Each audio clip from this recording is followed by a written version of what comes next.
Minn din is-sena tfal li għandhom 12-il sena u anqas se jingħataw it-tilqima kontra l-influwenza.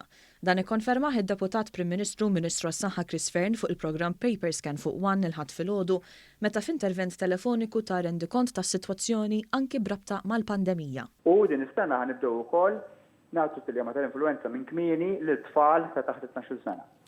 Ġdaw s'issa m'għandhomx il-booster il-vaċċin tal-COVID, jidher li fix-xhur li ġejjin se jkun hemm ukoll il-possibbiltà li nagħtu il-vaċċin tal-COVID lit-tfal u aħna għandna diġà ordnata, Malta għandna diġà il-booster tat-tfal ordnat mingħand il-Pfizer biex kif ikollna l-awtorizzazzjoni nibdu nagħtuha nkunu wieħed mill-ewwel pajjiżi li nibdu nagħtuha.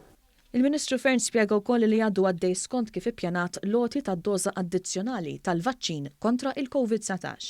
Sa issa qegħdin nagħtu l-booster il-persuni ta' 70 sena u fuqhom, diġà tajna madwar żewġ xerzi ta' persuni ta' din l-età u mixin tajjeb ħafna tkun hemm rispons tajjeb ħafna. Fil-ġranet li ġejjin, anzi proprju għada jiena fil-Parlament jkun qiegħed inħabbar kif ħankunu qegħdin immexxu l qudiem anke b'age groups oħrajn. Jiġifieri l-booster għal din ix-xitwa hija essenzjali.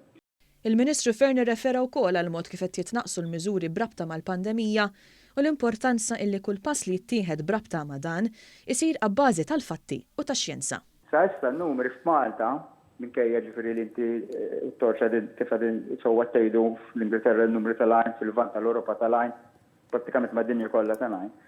Pajjiżi bħal Malta fejn hemm in-numru ta' tilqim u għoli qed nagħtu l-booster u żammejna kontroll għal-kemm żgħir ta' numru ta' miżuri, jidher is-sitwazzjoni u jekk nibqgħu żejrin hekk tista' tibqa' taħt kontroll.